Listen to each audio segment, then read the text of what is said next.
Meeting of the Senate Judiciary Committee will come to order. We have 12 judicial nominees, 6 executive nominees, and 1 bill ready for a vote. It's S2773, Unleashing American Innovators Act of 2021, co-sponsored by Senator Hirono, who is with us, as well as Senators Leahy and Senator Tillis, who is with us as well. We have 6 judicial nominees listed for the first time who will be held over. They are DeAndrea Benjamin, 4th Circuit; Robert Ballou, Western District of Virginia; Todd Edelman, District of Columbia; Kimberly Evanson, Western District of Washington; Myong Zhan for the District of Massachusetts; and Colleen Lawless for the Central District of Illinois. I'll speak briefly on 2 nominees, Julie Reichelman and Lindsey Jenkins. I'll then turn to the ranking member, Senator Grassley, before proceeding to votes. I would ask all members to wait to comment on a particular nominee or on the bill until that measure is called before the committee. And if members wish to discuss other topics, I would ask that you wait until we conclude our business, assuming that we have the proper majority to our quorum to continue. I want to speak briefly on Julie Reichelman, nominated to the First Circuit, rated unanimously well qualified. Brought to the U.S. in 1970s as a child, raised in Massachusetts by her parents who fled Ukraine in the face of persistent anti-Semitism. A graduate of Harvard College and Harvard Law School. I might note that anti-Semitism occurred during the Soviet times. A graduate of Harvard College and Harvard Law School, Ms. Reichelman is a highly skilled trial lawyer and accomplished appellate practitioner. Before her career as a practicing lawyer, she clerked for judges appointed by both political parties: Morton Greenberg, Reagan appointee to the Third Circuit; Dana Fabe, appointee of Governor Tony Knowles to the Alaska Supreme Court. As an appellate practitioner, Ms. Reichelman has drafted numerous appellate briefs and argued 6 appeals, including 2 before the U.S. Supreme Court. Private practice, she handled a wide range of civil and criminal cases. Importantly, she spent the last decade of her career defending women's reproductive freedoms. On behalf of doctors, clinics, women, and girls, Ms. Reichelman has been an advocate for what was, until the Dobbs decision, a core constitutional right, the right of a woman to make reproductive choices about her own body. Let's be clear, Ms. Reichelman advocated a mainstream legal position in defending Roe v. Wade, which was a 50-year precedent decided 7-2 by the Supreme Court. Challenging laws that have sought to prevent women from accessing reproductive health care, as Ms. Reichelman did in the Dobbs case, is also a mainstream legal position. And although the Supreme Court did not concur with her litigating position, she testified under oath before this committee that she will apply the Dobbs decision faithfully. She said, and I quote, "I've relied on federal judges, including circuit court judges, to follow Supreme Court precedent in every single case that comes before them. Our legal system and the rule of law itself depends on lower federal courts following Supreme Court precedent. Dobbs is now the law of the land, and I will follow it as I will follow all Supreme Court precedent." Given Ms. Reichelman's sterling credentials, commitment to the rule of law, and depth of experience, I think she's an exceptional candidate for the First Circuit. We also will be voting on Lindsey Jenkins, a nomination to the Northern District of Illinois, rated unanimously well qualified. Graduate of Miami University of Chicago, Cleveland Marshall College of Law, clerked on the Northern District of Ohio, and worked in private practice for 2 years before spending 15 years as Assistant U.S. Attorney for the Northern District. As an Assistant U.S. Attorney, Ms. Jenkins prosecuted a wide range of cases, including gang-related activities, civil rights violations, and corruption. During her tenure in the U.S. Attorney's Office, she rose through the rank to become chief of the criminal division, overseeing all criminal prosecutions, supervising 150 assistant U.S. attorneys. In 2021, she returned to private practice. Given her qualifications and deep knowledge of the Northern District, Senator Duckworth and I have unanimously supported her nomination. With that, I turn to our ranking member, Senator Grassley. On our side, we've asked the judicial nominees on the agenda for the first time to be held over. We can voice vote the executive nominees up this week. For the judicial nominees, I'll be voting in favor of Judge Hopkins, Ms. Jenkins, and Mr. Walker. And I'd like to briefly explain my opposition to some of the others. Ms. Reichelman has spent much of her legal career as an activist litigating cases against state law regulating abortion. She surely is entitled to her opinions, and she certainly holds them very strongly. But it's concerning that her personal opinion may cloud how she views facts. For example, she explained that the Dobbs decision meant that America was, quote, on the verge of what may be the biggest public health crisis, end of quote, in decades. It's hard to understand how she could believe that since COVID pandemic just occurred. Concerns over her impartiality weren't helped by her answers at the hearing. In fact, it was a typical example of the lack of preparation or candor in answering questions. I asked her to explain one of the two main conclusions in the law review article she wrote after practicing law for decades. The last quarter of the article is devoted to arguing that requiring DNA testing for those convicted of crimes is unconstitutional. She flatly denied that the article made that argument. Later, when challenged with the argument she made, she implied that she only reviewed the article's title. In response to written questions, she maintained that she did read the material she submitted, so her answers to my questions make even less sense now. It's not asking too much for nominees to be familiar with the materials that they submit to the committee. Next, Mr. Johnstone has been nominated to serve on the Ninth Circuit. I'm concerned about his views on the Second Amendment. In 2021, a decision from the Ninth Circuit claimed that there was no constitutional right to carry firearms anywhere outside the home. Mr. Johnston called that, in his words, a narrow decision. That's like saying it would be a narrow decision if a court concluded that there is no right to petition the government because you still have the right of free speech at home. They're both erasing part of the Constitution. Finally, I'll explain about Mr. Garcia. He helped the governor of New Mexico implement strict COVID orders. One of the most concerning parts of his record is how he handled New Mexico's decision to ban in-person church services in April 2020. When the order was challenged in court, he was repeatedly asked why the order wasn't issued until 5 p.m. the evening before Easter. He explained that he was, in his words, busy in the morning, but he admitted revising the order was, in his words, a relatively quick process. Mr. Garcia has never explained why he couldn't prioritize such a time-sensitive task. Delay did mean that no court could realistically consider a challenge to the order until after Easter. That shows a lack of regard for an important constitutional right. These issues are typical examples of what we've seen from this administration's nominees. It's concerning that unprepared and activist judicial nominees are being rubber stamped. Ultimately, it's going to affect the people the most are the litigants. I yield. Thank you, Senator Grassley. I understand Senator Cornyn has sought recognition. Senator? Thank you, Mr. Chairman. I want to just say a few words about the two Texas U.S. Attorney nominees, outstanding nominees that will vote out of committee today. But before I do, I want to just make a suggestion for the chairman to consider.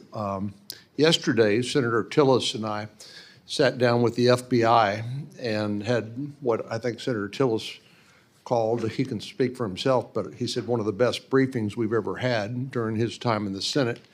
And it was about the FBI's National Instant Criminal Background Check System under the Bipartisan Safer Communities bill that we passed into law after the Uvalde shooting. And I know we find a lot of fault with the FBI at different times, particularly with some of the leadership in the past. But this was very encouraging to see what they are doing to implement congressional intent, particularly in the Bipartisan Safer Communities Act. As you recall, in addition to the mental health, the biggest single investment in community-based mental health care we've ever made in U.S. history, and the help we provided to schools to make those safer. We provided for a enhanced background check for gun purchasers between the age of 18 and 21. And what the FBI has already discovered is they've identified, just at the early stages here, a number of cases where individuals' juvenile records indicate a series of mental health commitments or criminal convictions that would not otherwise appear in the NICS system. And so at some point I would think, I know we have a tendency around here to pass legislation, then move on to the next piece of legislation, but I think it might be informative and encouraging, frankly, to see what the FBI is doing in that particular area to keep guns out of the hands of people with criminal convictions and mental health commitments. Would it be appropriate for me to speak on the nominees? Before you do, could you follow up and perhaps tell me what you're thinking, you and Senator Tillis are thinking in terms of what the committee could do to understand what you learned in your meeting and share it with the other members? Well, Mr. Chair, I want to thank Senator Cornyn and Murphy and Sinema for the work that we did on what the FBI calls BISCA. Maybe we'll just start calling it that, Bipartisan Safer Communities Act. But the data was compelling. The work that they're doing, the implementation began in August. It's going to be fully implemented by January the 3rd. And the reason why I think a briefing would be important, maybe after the first of the year, is that there are states that need to do their part. Many have implemented. Tennessee, for example, was cited as a great example on the implementation. But we still have some states that have well-intentioned laws on the books that do not give us access to the very information that was used to identify, I think, up to 11 cases now that were critically important. And I think you would all do yourselves a service to get an individual briefing so you can drill down in details that may not be appropriate for the committee. But it's on us now to work with the states to make sure it's implemented properly. And I really appreciate the briefing. I think Trudy and the team from the FBI did a great job. If I can just interject one other thing, I'm just looking at my friend Senator Coons over there. They are also in the process of implementing the notification provisions in VAWA, the Violence Against Women's Act, when somebody comes in and lies on a background check and then you get a hit indicating that they're disqualified for one of the 10 reasons that are listed in the statute. And then previously they did not notify local law enforcement. And one of the biggest issues that the FBI said they have now are fugitive warrants and protective orders.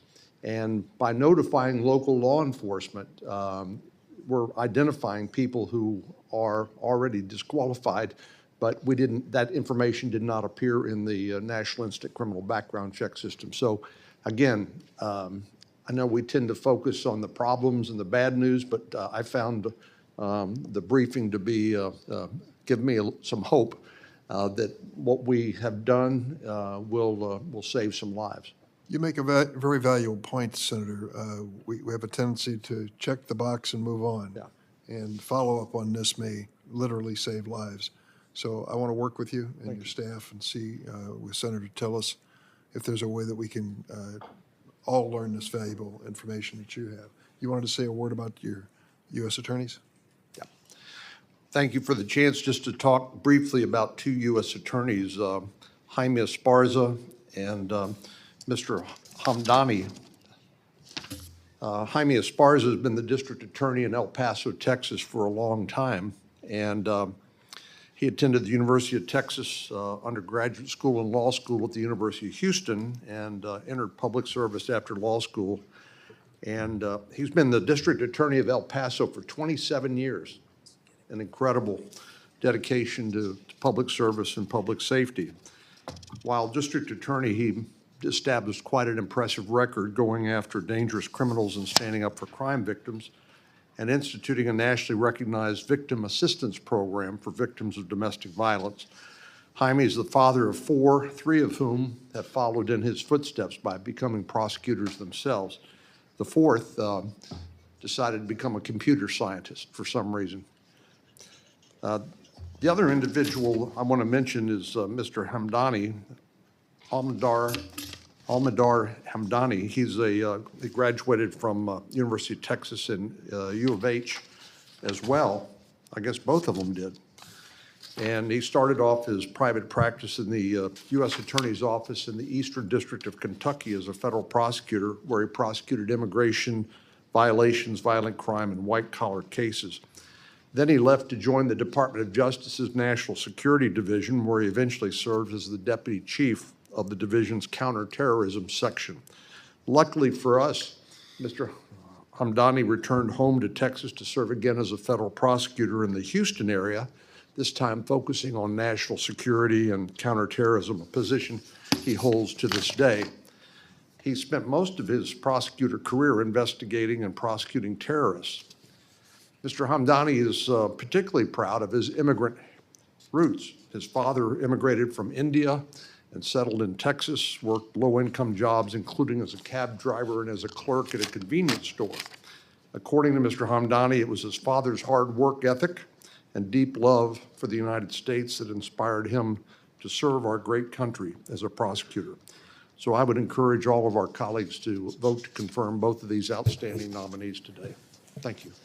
Thanks, Senator Cornyn. We have requests from Senator Coons and Senator Blumenthal to be recognized. Senator Coons. I just wanted to add one sentence of thanks to Senators Cornyn and Tillis for bringing to the full committee the positive outcome of the briefing you got. I do think that there are follow-on actions we can do to ensure that the NICS system is robust. The fixed NICS bill that you and Senator Murphy advanced, I believe you said added 11 million records. The NICS denial notification bill that we moved on VAWA, we now need every state and local law enforcement agency to be aware of that opportunity. I think this would be a very productive briefing, and I think it's a great opportunity for the American people to realize that legislation we pass actually helps make them safer. Thank you.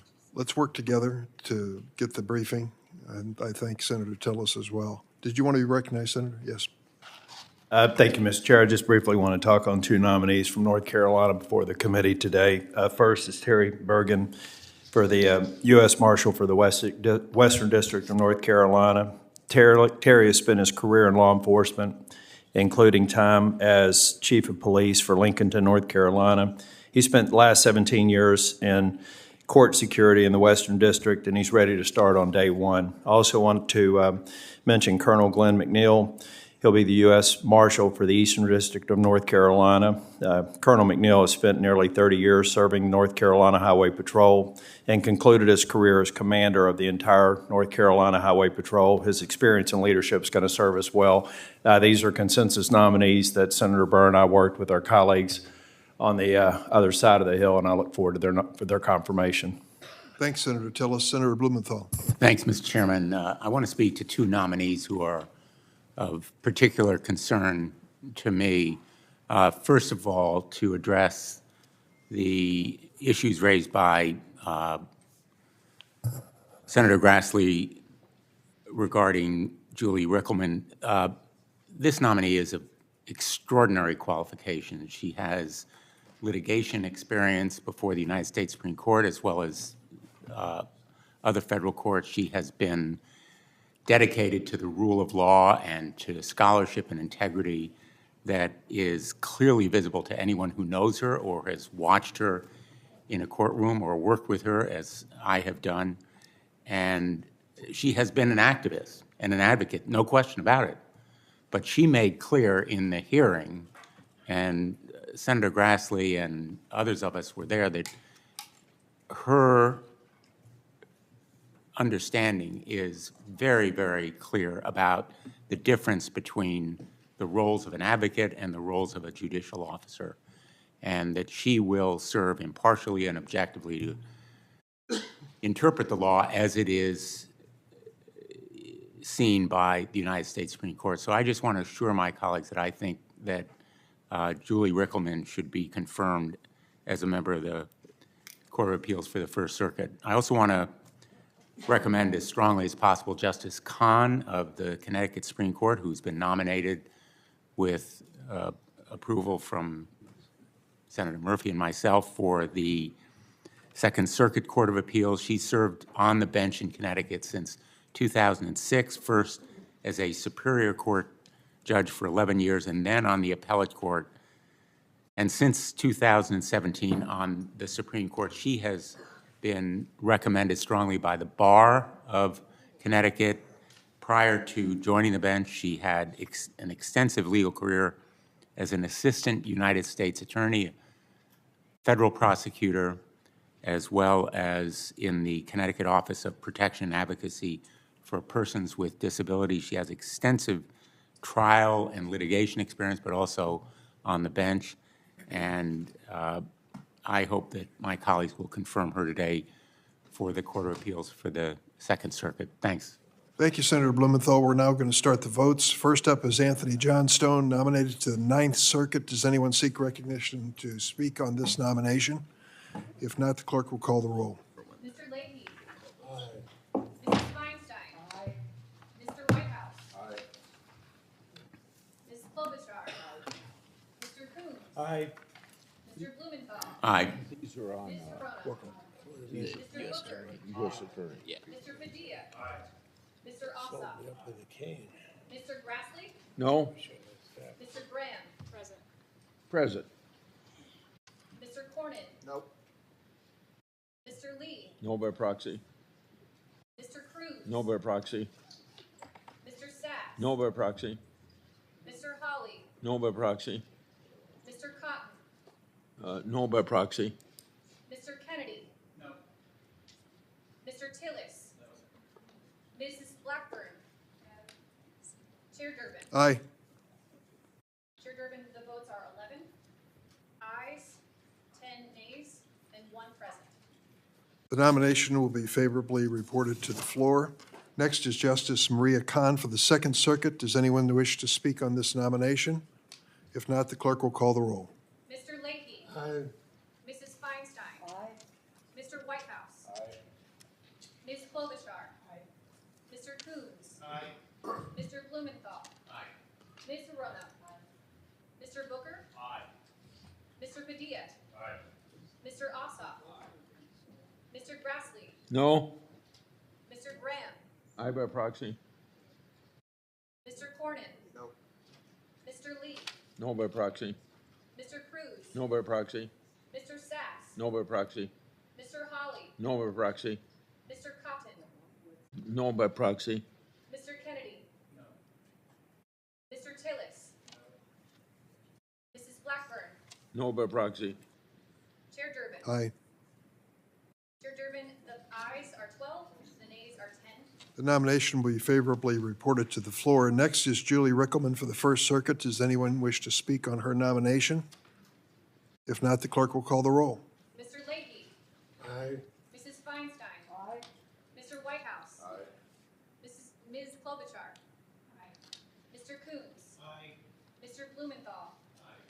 Ms. Hirono. Aye. Mr. Booker. Aye. Mr. Padilla. Aye. Mr. Ossoff. Aye. Mr. Grassley. No? Mr. Graham. No by proxy. Mr. Cornyn. No. Mr. Lee. No by proxy. Mr. Cruz. No by proxy. Mr. Sachs. No by proxy. Mr. Hawley. No by proxy. Mr. Cotton. No by proxy. Mr. Kennedy. Mr. Tillis. Mrs. Blackburn. No by proxy. Chair Durbin. Aye. Chair Durbin, the ayes are 11, the nays are 11. The committee has recorded a tie vote on Ms. Rickleman's nomination to be U.S. Circuit Judge for the First Circuit pursuant to Section 3, subsection 1A of the Senate Resolution 27 of the 117th Congress. I will transmit to the Secretary of the Senate a notice of this vote. Under Section 3, subsection 1B of that resolution, either the majority or minority may then make a motion to discharge the nomination. Next is Judge Daniel Calabretta, nominated to the Eastern District of California. Does anyone wish to speak on his nomination? If not, the clerk will call the roll. Mr. Leahy. Aye. Mrs. Feinstein. Aye. Mr. Whitehouse. Aye. Ms. Klobuchar. Aye. Mr. Coons. Aye. Mr. Blumenthal. Aye. Ms. Hirono. Mr. Booker. Aye. Mr. Padilla. Aye. Mr. Ossoff. Aye. Mr. Grassley. No. Mr. Graham. Aye by proxy. Mr. Cornyn. No. Mr. Lee. No by proxy. Mr. Cruz. No by proxy. Mr. Sass. No by proxy. Mr. Holly. No by proxy. Mr. Cotton. No by proxy. Mr. Kennedy. No. Mr. Tillis.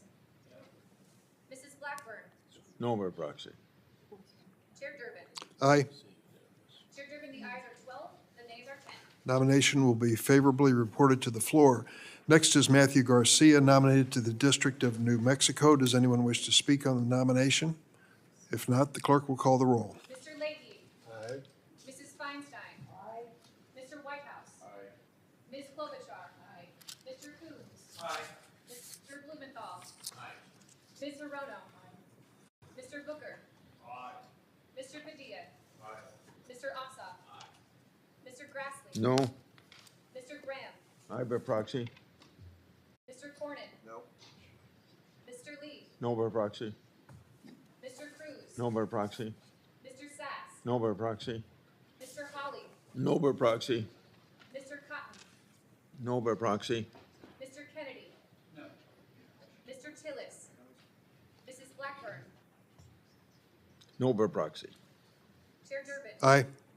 Chair Durbin, the ayes are 12, the nays are 10. The nomination will be favorably reported to the floor. Next is Judge Margaret Guzman, nominated to the District of Massachusetts. Does anyone wish to speak on this nomination? If not, the clerk will call the roll. Mr. Leahy. Aye. Mrs. Feinstein. Aye. Mr. Whitehouse. Aye. Ms. Klobuchar. Aye. Mr. Coons. Aye. Mr. Blumenthal. Aye. Ms. Hirono. Mr. Booker. Aye. Mr. Padilla. Aye. Mr. Ossoff. Aye. Mr. Grassley. No. Mr. Graham. Aye by proxy. Mr. Cornyn. No. Mr. Lee. No by proxy. Mr. Cruz. No by proxy. Mr. Sass. No by proxy. Mr. Holly. No by proxy. Mr. Cotton. No by proxy. Mr. Kennedy. No. Mr. Tillis. Mrs. Blackburn. No by proxy. Chair Durbin. Aye. Chair Durbin, the ayes are 12, the nays are 10. The nomination will be favorably reported to the floor. Next is Judge Jeffrey Hopkins, nominated to the Southern District of Ohio. Does anyone wish to speak on this nomination? If not, the clerk will call the roll. Mr. Leahy. Aye. Mrs. Feinstein. Aye. Mr. Whitehouse. Aye. Ms. Klobuchar. Aye. Mr. Coons. Aye. Mr. Blumenthal. Aye. Ms. Hirono. Aye. Mr. Booker. Aye. Mr. Padilla. Aye. Mr. Ossoff. Aye. Mr. Grassley. No by, no. Mr. Graham. Aye by proxy. Mr. Cornyn. Aye. Mr. Lee. What'd you say? Oh, no by proxy. Just a minute. Mr. Cruz. No by proxy. Mr. Sass. Aye. Mr. Holly. I should have said aye by proxy. No by proxy. Mr. Cotton. No, no by proxy. Mr. Kennedy. No. Mr. Tillis. Mrs. Blackburn. No by proxy. Chair Durbin. Aye. Chair Durbin, the ayes are 15, the nays are 7. The nomination will be favorably reported to the floor. Hey, I want to change my vote on that one. I'm aye on this one. Thank you. Thank you. Chair Durbin, the ayes are 16, the nays are 6. And the nomination will still be favorably reported to the floor.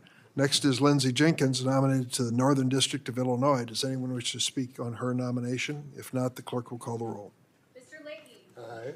Mrs. Feinstein. Aye. Mr. Whitehouse. Aye. Ms. Klobuchar. Mr. Coons. Aye. Mr. Blumenthal. Aye. Ms. Hirono. Mr. Booker. Mr. Padilla. Mr. Ossoff. Mr. Grassley. Aye. Mr. Graham. Aye by proxy. Mr. Cornyn. Aye. Mr. Lee. No by proxy. Mr. Cruz. No by proxy. Mr. Sass. No by proxy. Mr. Holly. No by proxy. Mr. Kennedy. No. Mr. Mr. Cotton. No by proxy. Thank you. Mr. Tillis. No by proxy. Chair Durbin. Aye. Chair Durbin, the ayes are 15, the nays are 7. The nomination will be favorably reported to the floor. Next is Araceli Martinez Olguin for the Northern District of California. Does anyone wish to speak on her nomination? If not, the clerk will call the roll. Mr. Leahy. Aye. Mrs. Feinstein. Aye.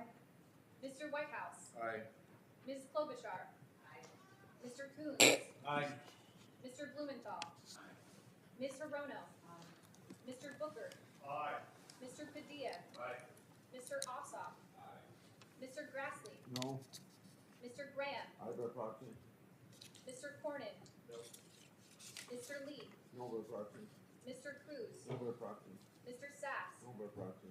Mr. Hawley. No by proxy. Mr. Cotton. No by proxy. Mr. Kennedy. Mr. Tillis. Mrs. Blackburn. No by proxy. Chair Durbin. Aye. Chair Durbin, the ayes are 12, the nays are 10. The nomination will be favorably reported to the floor. Next is Justice Andrian Nelson to the District Court in Oregon. Does anyone wish to speak on her nomination? If not, the clerk will call the roll. Mr. Leahy. Aye. Mrs. Feinstein. Aye. Mr. Whitehouse. Aye. Ms. Klobuchar. Aye. Mr. Coons. Aye. Mr. Blumenthal. Aye. Ms. Hirono. Aye. Mr. Booker. Aye. Mr. Padilla. Aye. Mr. Ossoff. No.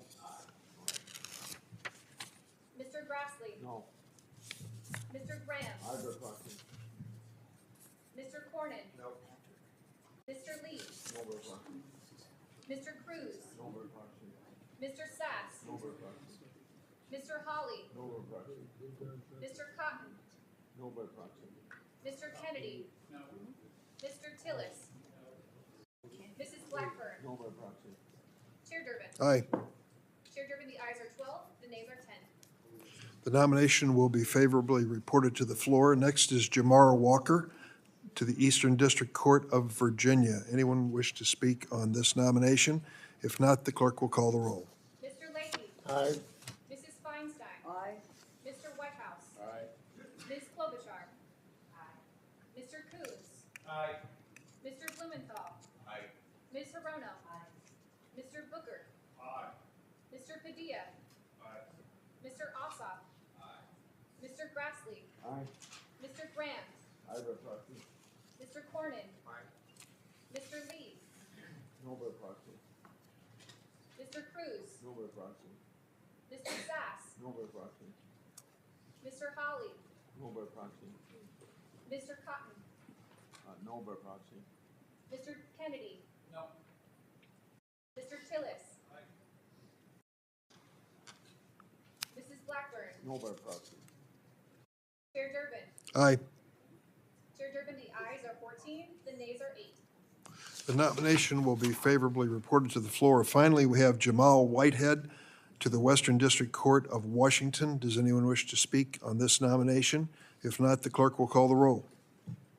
Mr. Leahy. Aye. Mrs. Feinstein. Aye. Mr. Whitehouse. Aye. Ms. Klobuchar. Aye. Mr. Coons. Aye. Mr. Blumenthal. Aye. Ms. Hirono. Mr. Booker. Mr. Padilla. Aye. Mr. Ossoff. Mr. Grassley. No. Mr. Graham. Aye by proxy. Mr. Cornyn. No. Mr. Lee. No by proxy. Mr. Cruz. No by proxy. Mr. Sass. No by proxy. Mr. Hawley. No by proxy. Mr. Cotton. No by proxy. Mr. Kennedy. Mr. Tillis. Mrs. Blackburn. No by proxy. Chair Durbin. Aye. Chair Durbin, the ayes are 12, the nays are 10. The nomination will be favorably reported to the floor. Now we have four U.S.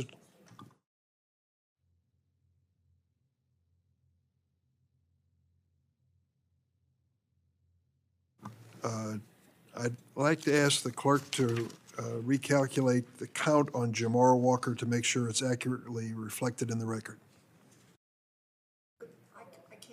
this corner. Could you repeat that? I'm asking the clerk to review the roll call for Jamar Walker.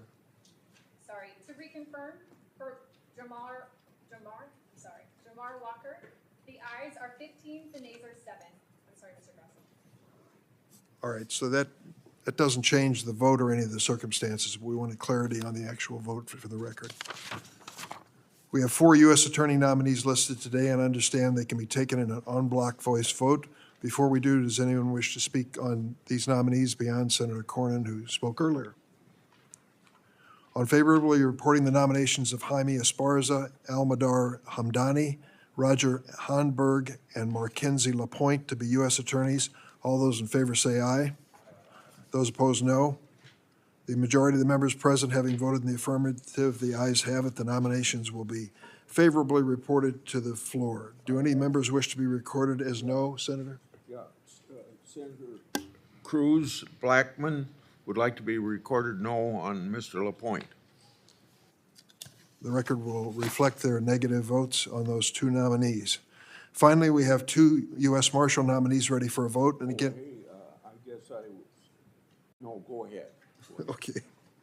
Finally, we have 2 U.S. Marshal nominees ready for a vote, and again, I understand we can take them en bloc. Before doing so, does anyone wish to speak on either nominee? On favorably reporting the nominations of Terry Bergen and Glenn McNeil Jr. to be U.S. Marshals, all those in favor say aye. Opposed, no. Majority of the members present having voted in the affirmative, the ayes have it. The nominations will be favorably reported to the floor. Do any of the members wish to be recorded as no on either Yes, nominee? Senator Hawley would like to be recorded no on both of those. Clerk will note that for the record. That does not change the outcome of the vote, and it's so recorded. We next move to the bill S2773, Unleashing American Innovators Act, sponsored by Senators Leahy, Tillis, and Hirono. This bipartisan bill addresses disparities in the U.S. patent system, expands access to patents for underrepresented communities, including individual inventors, small businesses, and veterans. A patent system with a widespread participation helps drive innovation and entrepreneurship. This common sense bill would increase participation in the patent system. I support it. I now turn to my colleagues, Senators Leahy and Tillis, and Senator Hirono, if they'd like to speak to the bill. Senator Leahy. I'll be brief, Mr. Chairman. I know you've been here in the committee for years when I've been working on patent matters, the Leahy-Smith Act, which updated patents really for the first time in 50 years. Our patent system was something we'd worked on for a couple of years.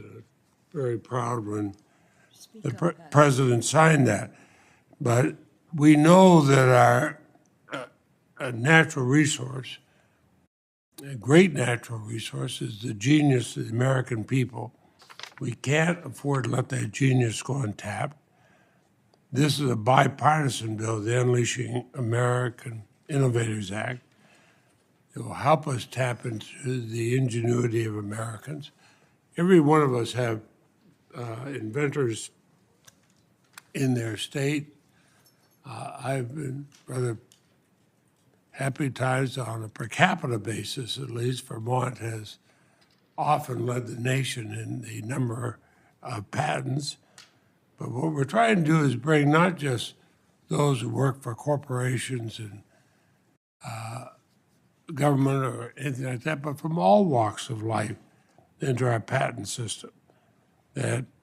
That will strengthen our economy. It'll keep us as an innovative nation. I remember when the Leahy-Smith Act was signed, the young high school student who was in her second or third year of high school, she was introducing the president. She said she liked these innovations because when she got her first 2 patents, relatively easy, but it's more complicated on the third one. I saw the president's eyebrows go up on that. But this is even better because Senator Tillis has worked so hard on this. We were glad to be together at the Library of Congress and Patent Office just a couple of days ago, where he spoke and we talked about what we've accomplished. He's tirelessly committed to improving the U.S. intellectual property system.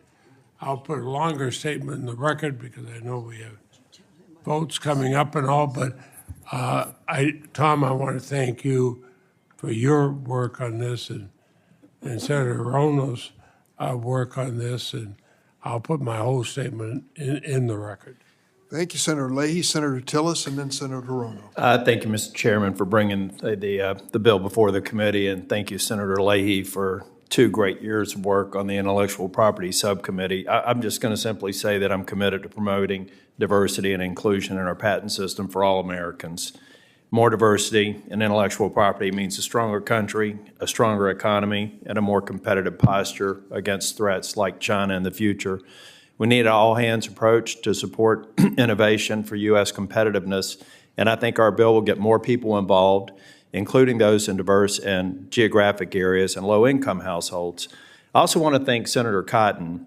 He worked with us on a proposal to focus on low-income populations, students, rural communities, and diverse geographic reasons. I think his suggestions made the bill better. Once again, I want to thank Senator Leahy. I was at an event the other day at the Library of Congress celebrating his body of work, 20 major bills led by him, so many others co-sponsored by him. He's had an extraordinary track record in intellectual property, and he's leaving us a legacy that I think we all should follow. Thank you. Thank you, Senator Tillis, for those kind words about our colleague. I believe everyone shares your feelings about our friend from Vermont and what he's meant to this committee, to the Senate, and to the nation. Thank you. Just speak up, please. It's hard to hear. Well, I'm not going to repeat it. I said nice things about Pat Leahy, and I hope there are no dissenters. I heard it. Okay. Senator Hirono. Thank you, Mr. Chairman. I would like to add my words of support for this bill, and I have had the opportunity to work with Chairman Leahy when he chaired the Judiciary Committee and going forward on these issues, as well as Senator Tillis. We need to unleash the full power of all of the creativity in our country, and that includes places where maybe the kind of outreach that is anticipated through the creation of these satellite offices, as well as individuals, particularly in my view, women and minorities need to be can be very much supported to unleash their creativity in the patent system, which is a very complicated system, by the way. So whatever we can do to foster the ability of all of these groups and individuals to participate in our system would be a good thing, and it certainly will be helpful to our economy. So I echo the words of my colleagues, Leahy and Tillis. Thank you, Mr. Chairman. Thank you. Senator Coons. Thank you, Chairman Durbin. I just wanted to commend Senator Hirono for her persistent and effective engagement in this important undertaking, and Senators Tillis and Leahy for their leadership on the Intellectual Property Subcommittee in this Congress, and to Chairman Leahy for his decades of leadership in important areas. We will really miss you on this committee and in this Senate. And Mr. Chairman, I'm so grateful for your friendship and for all we've been able to do over the years. I am honored to have a small chance to speak in both support of this piece of legislation, but also your body of work. Thank you. Thank you, Senator Coons. Now, we have distributed the bipartisan manager's amendment characterized as EHF 22669. Is there any objection to the adoption of that manager's amendment? By voice vote. All those in favor of the amendment say aye. Aye. Opposed, no. Pending the chair, the ayes have it, and the amendment is adopted. If no other senator wishes to seek recognition or offer an amendment, we'll move to final passage. Unfavorably reporting S2773, the Unleashing American Innovators Act. All those in favor say aye. Aye. Those opposed, no. The majority of the members present having voted in the affirmative, the ayes have it, and the bill will be favorably reported. Senator Grassley, do you have any no votes that you wish recorded? You do not. So the bill will be favorably reported to the floor. I believe that concludes the business. Yes, we're done. The Senate Judiciary Committee will stand adjourned.